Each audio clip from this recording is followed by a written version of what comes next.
They say the greatest danger in the universe doesn't lie in weapons or villains, but in what we don't understand, in what exists beyond time and the laws that hold reality together.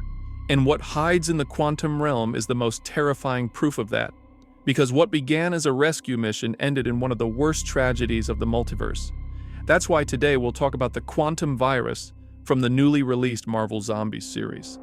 This infection wasn't born from a war, nor was it the result of a lab accident. In this case, it was a virus, one that devours both bodies and consciousness. No one knows exactly how it began, but everyone agrees on the same point of origin: the return of Janet Van Dyne. She was trapped for 30 years in the quantum realm, a space where dimensions collapse and physics becomes unrecognizable. When her husband Hank Pym tried to rescue her, what he found was no longer his wife.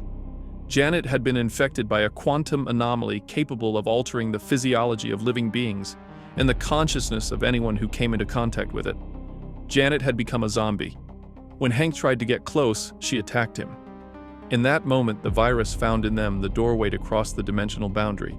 Some fans claim the virus first attacks the immune system, triggering a cytokine storm, which is a fatal immune response, before infiltrating the nervous system, mimicking it before taking full control.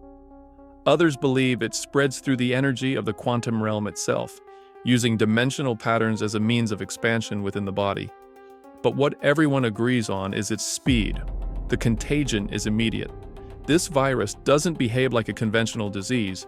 It acts like a conscious force of quantum origin that uses its victims as vectors for dimensional expansion. Although it is transmitted through bites, scratches, contact with bodily fluids, or even by consuming infected flesh, it causes fever, extreme fatigue, chills, tachycardia, and ultimately a total loss of neurological control. Additionally, the virus has a 100% infection rate, infecting even alien species. The only ones who were immune are synthetic life forms like Vision or Icarus. Depending on the viral load and the host resistance, especially if they possess a healing factor, the process can take minutes or just a few seconds. That's why the infection spreads so abruptly, and although the bodies of the infected show signs of necrosis and decay, the virus replaces their vital functions. The infected develop bluish or greenish skin tones, completely white eyes without pupils, open wounds, missing lips, and in some cases, visible parts of the skull. Their skin becomes pale, elastic, and cold, and many show exposed organs or fractured bones that don't seem to affect their mobility. Most of them don't sleep, don't feel real hunger, pain, or thirst. They remain active thanks to the quantum energy of the virus, which keeps their muscles and tissues functional long enough to move, attack, and spread the infection. Likewise, in most cases, the transformation is almost instantaneous. This is the reason why, in a matter of hours, urban areas collapsed. Scott Lang was one of the first confirmed victims, followed by thousands of civilians. And when the Avengers intervened, they only managed to accelerate the spread. Because what they didn't know was that the strategy they used was the worst possible.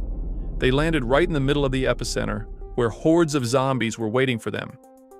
Hank Pym, using his shrinking technology, bit Captain America directly on the neck, and the other heroes, like Iron Man, Black Widow, and Hawkeye, fell shortly after. In less than 24 hours, the Pacific Northwest fell, and in 2 weeks the entire world was infected, with the exception of a few survivors who managed to stay safe.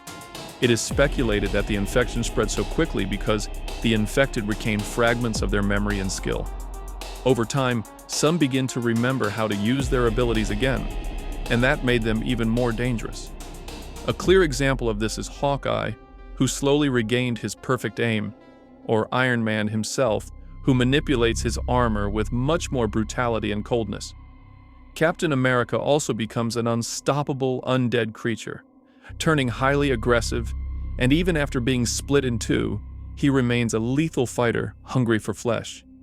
The infected Thanos gradually figures out how to use the Infinity Gauntlet with intelligence even greater than those mentioned before, or Scarlet Witch herself, who over time regained all her intelligence and powers, though completely corrupted by the influence of the disease. Speaking of her, Wanda is more than just a victim. She became the command center of the infection. It's as if her fragmented mind fused with the collective consciousness of the virus. Because of this, she is able to speak and communicate through the infected, such as in the case of Okoye, although she appears to have some independence, using her skills and intelligence to lead the horde and hunt down survivors. Here it's important to pause and remember that unlike the hunger virus from the classic Marvel Zombies comics, the quantum virus is completely different. First of all, the quantum virus leaves no room for remorse or doubt like the hunger virus does. As seen in the comics, it doesn't erase the consciousness of the infected and only causes necrosis and an uncontrollable hunger. Because of this, after consuming human flesh, many of the zombies feel deep remorse for their actions. The quantum virus, on the other hand, erases empathy, consciousness, and, to a greater extent, the entire personality of the infected. The hunger remains, but not the reasoning. And because of this, the infected do not feel and do not think. They are simply puppets held together by an invisible network that coordinates them. Initially a disorganized horde, they become an obedient army when Scarlet Witch becomes the coordination center of the infected, a kind of living antenna capable of extending the infection on a global scale, beyond any border. Thanos' case is quite interesting. Due to his power and resilience, it seemed impossible to infect him. But in the What If Zombies episode, he is shown with physical wounds on his arms and head, signs of a direct infection. He possibly faced off against an extremely powerful infected being like Captain Marvel, Namor, or someone of similar strength. In Wakanda, he appears already turned, wearing an almost complete gauntlet and with an unsettling calm, as if the virus hadn't erased his purpose of completing the gauntlet with the Mind Stone. During his fight against Black Panther, Spider-Man, and the head of Scott Lang, we see that he slowly begins to figure out how to use the Infinity Gauntlet and manages to take the Mind Stone from them. But before he can use it, T'Challa manages to push him into the core of Wakanda's reactor, where the molten vibranium reacted with the Infinity Stones, destroying them, but also releasing an immeasurable amount of infinite energy that nearly destroyed the planet. Spider-Man and Scott Lang rushed to escape the incoming destructive energy before the Masters of the Mystic Arts opened an interdimensional portal and transported them to a safe place. Amid all the chaos unleashed by this virus, a ray of hope emerged from an unexpected place. Melina Vostokoff, a former spy and scientist, used an experimental neurological agent originally developed to control humans, but it worked even better on zombies. For the first time, the survivors discovered they could use the virus against itself by manipulating a group of infected to fight others. This control network became a strategic tool in the midst of the apocalypse. Although with the arrival of the Scarlet Witch's horde, now known as the Queen of the Dead, this control was completely overridden. Another tool used to counteract the virus was the Mind Stone, which emits a particular subfrequency. Vision discovered this when he noticed that the zombies couldn't get close to his energy field, as if that subfrequency disrupted the virus's connection with his host. It even managed to heal Scott Lang's head and keep it alive. Because of this, the survivors tried to reach Wakanda to develop a broader and permanent cure. It's theorized that gamma radiation also acts as a shield, potentially making Hulk virtually immune. However, this theory is contradicted when we see Abomination fully transformed and brutally attacking the survivors. Another interesting point about this virus is that if the infected body suffers excessive damage, especially to the head, though not completely destroying it, the virus loses strength and the host becomes inactive. Even so, they don't die. And if the body has suffered extreme injuries, like in Captain America's case, who was sliced in two by his own shield, the virus still keeps the motor functions active.